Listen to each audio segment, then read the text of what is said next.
Halo bestinya kata Ani. Besti, niat mau nuntut keadilan nafkah untuk anak yang ia klaim sebagai darah daging RK, Lisa Mariana, justru diduga apes nih Besti. Secara udah go public membeberkan kronologi versinya dengan menceritakan detail yang membuatnya banyak dirujak netizen karena dinilai mempermalukan dirinya sendiri. Kini Lisa Mariana justru dilaporkan ke Mabes Polri oleh RK langsung Besti. Jadi melalui tim kuasa hukumnya, Muslim Jaya Butar-Butar bersama timnya yang menggelar preskon baru-baru ini memperlihatkan nih kehadiran RK untuk pembuatan laporan kepolisian yang dilayangkan kepada Lisa Mariana. Nah kan, apa ini tanggapan dari somasi yang dikirim pihak Lisa ke RK beberapa waktu lalu? Kalau iya, padahal tim kuasa hukum Lisa waktu preskon bilang kalau somasi yang dikirim ke RK itu ada muatan undangan Besti. Nggak ngerti juga lah Ani. Yang pasti sekarang faktanya RK justru muncul langsung ke Mabes Polri bikin laporan. Mohon mungkin bisa ditampilkan, ini adalah laporan polisi yang kami dampingi Pak Ridwan Kamil. Nah jadi ini Pak Ridwan Kamil dengan saya, kami mendampingi beliau untuk membuat laporan polisi di Barreskrim. Jadi tidak ada rekayasa karena ini semuanya adalah fakta, karena pendampingan beliau ini kami lakukan. Selanjutnya ini nomor polisi SPL. Nah ini surat tanda terima laporan polisi bahwa benar Pak Ridwan Kamil sudah melaporkan ke Barreskrim. Secara hukum tujuannya tentunya sebagaimana yang disampaikan dalam laporan bahwa adanya dugaan tindak pidana diatur di dalam pasal 51, junto pasal 35, pasal 48, junto pasal 32, pasal 45 dan pasal 27A Undang-Undang Nomor 1 Tahun 2004 tentang ITE yang terjadi sejak bulan Maret di Kota Bandung, Provinsi Jawa Barat. Pelapor atas nama Muhammad Ridwan Kamil, terlapornya atas nama diduga inisialnya LM. Maksud saya bahwa somasi yang disampaikan kepada klien kami itu sudah ada. Nah kami sudah jawab somasi tersebut. Nah kenapa? Karena Pak Ridwan Kamil kan sudah membantah tidak ada hubungan dalam bentuk apapun. Hubungan personal, hubungan profesional tidak ada. Nah karena tidak ada hubungan profesional itu jelas. Makanya semua itu sudah disampaikan di dalam jawaban somasi kami yang kami sampaikan ke mereka gitu, dengan kuasa hukumnya LM. Jadi itu sudah clear. Nah kan hadir tuh Pak RK, muncul juga tapi ke Mabes RK buat laporan untuk LM. Anyway, laporan kepolisian yang dilayangkan untuk LM kira-kira bakal disangkakan berapa pasal ya Besti? Soalnya kata tim kuasa hukumnya untuk laporan RK tersebut bahkan udah disiapin saksi, cuma nggak bisa di-spill nama saksinya di publik. Yaitu adanya pasal 35 Undang-Undang ITE. Pasal 35 ini mengatur kepada setiap orang dengan sengaja dan tanpa hak secara melawan hukum melakukan manipulasi, penciptaan, perubahan, penghilangan, pengrusakan informasi elektronik dan atau dokumen elektronik dengan tujuan agar informasi elektronik dan atau dokumen elektronik itu dianggap seolah-olah data yang otentik. Pasal ini diatur kemudian junto dengan pasal 51 ayat 1 Undang-Undang ITE, di mana ancaman hukuman sampai 12 tahun atau denda paling banyak 12 miliar rupiah. Jadi tadi menjawab dari teman tadi yang mengenai tuduhan dari saudara LM mengenai bukti-bukti yang katanya punya bukti-bukti, ini harus hati-hati gitu. Contoh misalkan saudara LM mengatakan bahwa dia mempunyai anak dari Pak Eka. Hati-hati itu, apakah dia mempunyai bukti otentik? Kalau tidak, pasal ini berbicara gitu, yang seolah-olah ada bukti otentik bahwa itu anaknya Pak RK. Padahal itu kan hanya sebatas bicaranya dia gitu. Nah kemudian juga terutama di sini juga adanya pasal 27A, di mana bunyi pasal ini intinya adalah barang siapa menyerang kehormatan atau nama baik orang lain dengan cara menundukkan suatu hal dengan maksud supaya hal tersebut diketahui oleh umum dalam bentuk informasi elektronik dan atau dokumen elektronik yang dilakukan melalui sistem elektronik. Jadi di sini kalau tuduhan mengatakan seperti ini seperti itu tanpa ada dasar bukti otentik, maka itu masuknya pencemaran nama baik atau menyerang kehormatan. Dan di sini jelas ancaman hukumnya cukup tinggi ya. Gitu. Yang tadi 12 tahun, yang pasal 27-nya 2 tahun. Demikian ya. Di sini menjadi pembelajaran kepada kita semua gitu, bahwa kita boleh membicarakan berpendapat apapun boleh, tapi kan ada rules-nya, ada koridornya gitu. Janganlah kita menimbulkan kebencian, kegaduhan, apalagi fitnah, menyerang kehormatan seseorang gitu. Karena kalau tidak ya nanti saling hujat menghujat. Nah, untuk meredam ini makanya kami dan Pak Ridwan Kamil sepakat untuk meredam ya. Akhirnya melakukan upaya hukum. Sebagai warga negara yang baik, Pak Ridwan Kamil setuju untuk menempuh upaya hukum.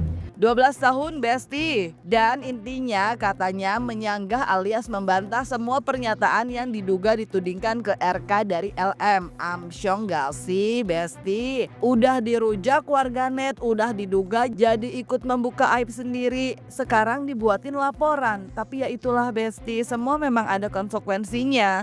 Seperti yang disampaikan Larasati yang merupakan seorang kriminolog yang juga membahas perihal konsekuensi yang harus dihadapi Lisa dalam polemik kasusnya dengan RK, di mana tak hanya menyeret ia dan RK serta keluarga, tapi bahkan anak dari LM juga Besti. Ya, saya kan bicara netral ya. Kalau dari sisi perempuannya, berarti seorang perempuan yang merasa menjadi korban atau fiktif memang kadangkala tidak dapat menahan emosinya untuk menyatakan kebenaran kalau ini benar. Makanya tadi saya katakan ada sebuah motivasikah di balik semuanya. Nah, yang kedua adalah dari pihak yang dilaporkan atau pihak yang antara beliau ini korban atau beliau memang menjadi pelaku. Nah, kalau yang namanya suka dengan sama suka itu kan di sini tidak ada korban dan tidak ada pelaku. Justru yang dirugikan adalah orang-orang di sekitarnya. Misalnya pasangan hidup yang sah, anak-anak yang sah, kemudian anak yang mungkin dikandung dari hasil hubungan yang tidak senonoh itu atau tidak betul. Nah, jadi kita sendiri belum bisa mengambil sebuah kesimpulan karena faktanya belum jelas apakah beliau menjadi korban, apakah beliau menjadi pelaku tindakan kriminal, artinya menyebarluaskan fitnah. Tuh. Anyway Besti, ada yang menarik nih dari preskon kubu RK baru-baru ini, yaitu mengenai dana 100 juta yang disebut sebagai dana pendidikan. Di mana para awak media menanyakan nih, kok baik banget RK kasih 100 juta, emang kenapa Cena? Karena modal dengan body goalsnya. Serta mengenai pengakuan pihak Ino yang diwakili kuasa hukumnya belum lama ini soal pengakuan kalau anak yang dikandung LM itu emang anak Ino. Nah, dari pihak RK sendiri Besti nggak mau menanggapi banyak karena intinya sih kalau soal RK emang tetap harus tes DNA. Lagi-lagi pihak RK menyatakan siap. Nanti itu wewenang penyidik, soalnya kan udah masuk ranah hukum Cena. Serius nih Besti. Ya, sebagai manusia saya pun baik memberikan bantuan ke orang lain. Kalau Pak minta saya kasih juga.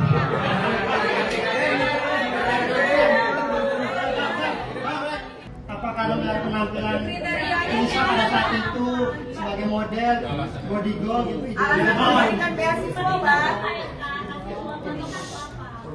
Ini soal pertimbangan, saya tidak mau menjawab pertimbangannya. Itu adalah ranah dari Pak Ridwan Kamil sendiri. Yang pasti Pak Ridwan Kamil sudah membuat klarifikasi. Nah, ikutilah apa yang ada di dalam klarifikasi tersebut.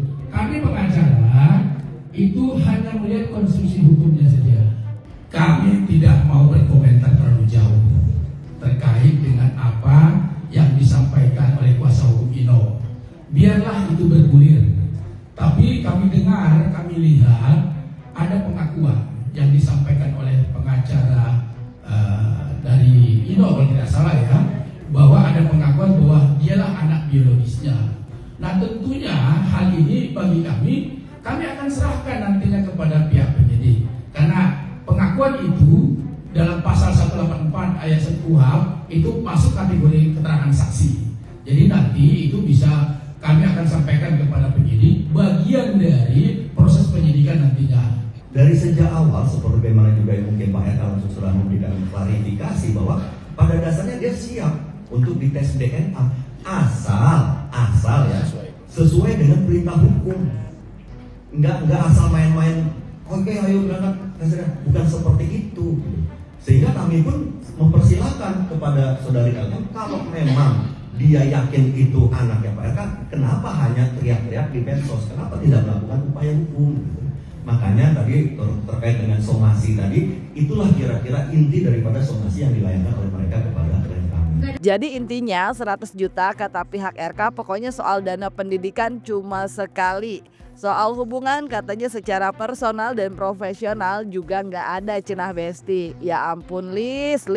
Padahal di preskon Lisa udah bilang pacaran sama RK walaupun udah tahu udah punya istri. Tapi masih tetap ditolak sampai sekarang Besti pernyataannya sama kubu RK. Apalagi untuk laporan di Bareskrim yang telah dilayangkan ke Lisa. Tentunya bakalan ada pemanggilan BAP. Meskipun soal mediasi diduga masih 50-50 ya Besti. Soalnya dari kubu RK bilang so far jalur hukum, tapi nggak nutup kemungkinan mediasi asal ada itikat baik. Ya jadi begini, kemarin kami baru tahap dari SPKT yang laporan, jadi tentunya penyidik sedang masih mengumpulkan dalam lidik pembuktian segala macam. Nanti tentunya akan ada panggilan-panggilan kepada saksi dan kepada partai sendiri untuk dilakukan BAP. Bang, kalau nggak kenal, itu artinya apa Bang, ada video callan dengan LM sendiri Bang? Tidak ada itu Pak. Nah, terkait dengan mediasi, saat ini kan kami memilih jalur hukum ya. Nah, tidak tertutup kemungkinan ada dialog ke depan, dialog ya ada ruang terbuka sepanjang yang bersangkutan itu beritikat baik.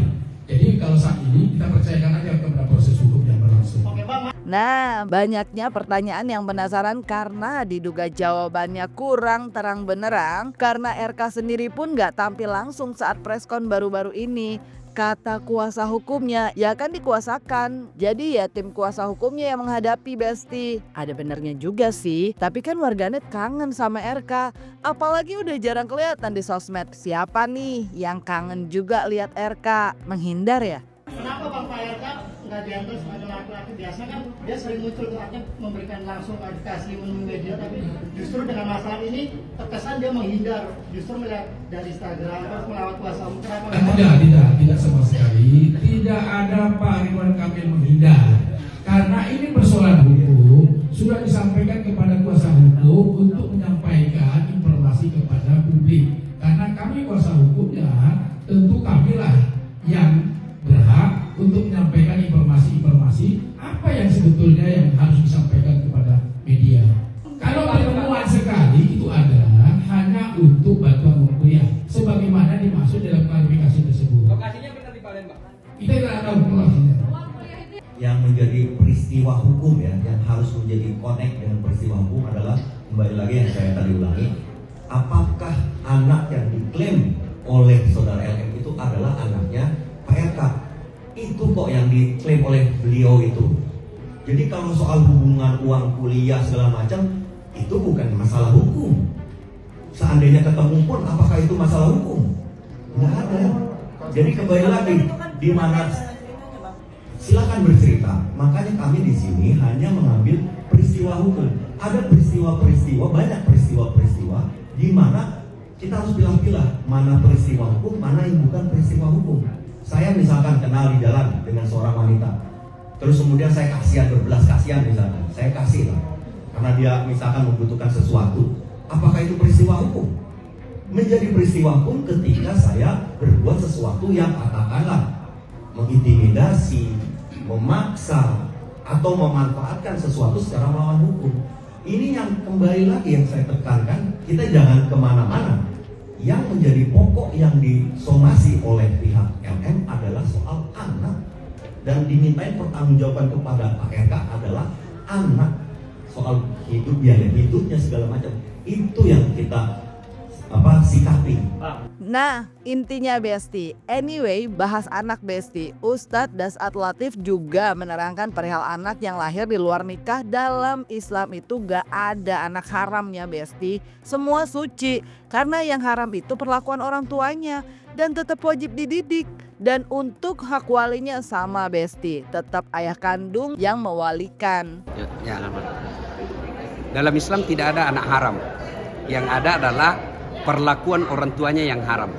Anak yang lahir di luar nikah dia tetap dalam keadaan suci.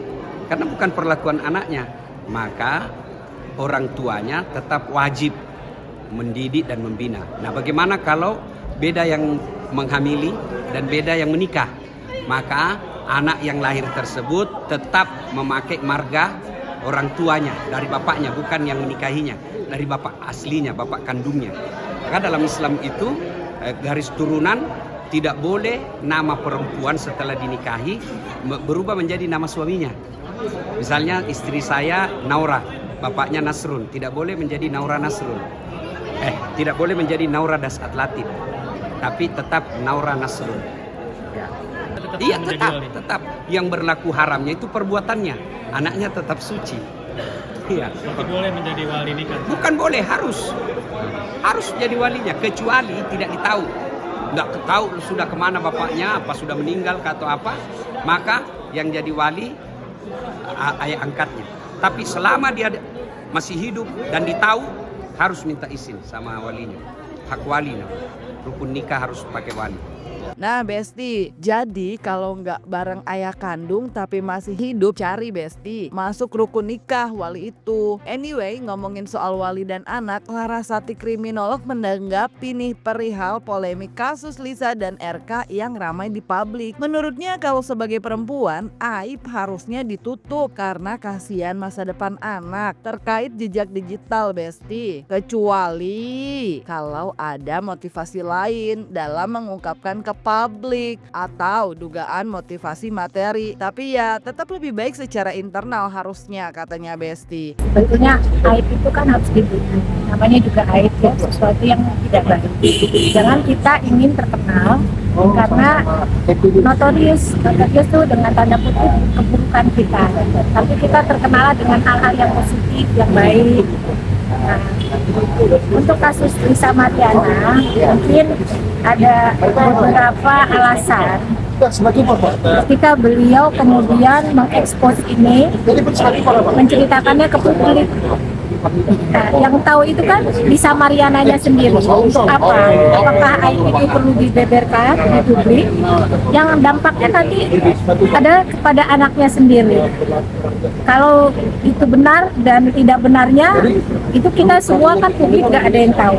Apalagi cerita kemudian menyangkut tes DNA, berarti kan ada sesuatu yang diragukan di situ. Keputusannya seorang perempuan untuk mempublikasikan atau mengekspos kehidupan pribadinya itu sah-sah saja ketika dia tidak merugikan orang-orang di sekitarnya. Nah, orang-orang di sekitarnya ini siapa? Anaknya sendiri. Alangkah kita sebagai perempuan harusnya menutup rapat-rapat itu, membicarakannya secara musyawarah untuk mencapai suatu kesepakatan secara internal. Tidak perlu terekspos kalau itu betul, kecuali ada hal yang kedua, yaitu ada motivasi yang berbeda, yaitu sengaja ingin mempublikasikan ini untuk kepentingan, mohon maaf ya, secara materi, tuntutan-tuntutan yang seharusnya tidak perlu diekspos. Nah, kalau sebagai seorang perempuan, pesan saya, tutuplah aib kita rapat-rapat, bicaralah baik-baik, carilah hal yang dapat kita ambil secara musyawarah untuk menghasilkan kemufakatan. Oke. Nah Besti, kalau melihat faktanya ternyata kemunculan RK justru ke Mabes Polri dan telah menyiapkan laporan untuk Lisa Mariana, kira-kira bakal berapa episode lagi ya polemik ini berlangsung? Isi jawaban kalian di kolom komen dan jangan lupa like, subscribe biar bisa dapetin video berita kecil lainnya cuma di Kata Ani Besti. Pasti kata Ani dong.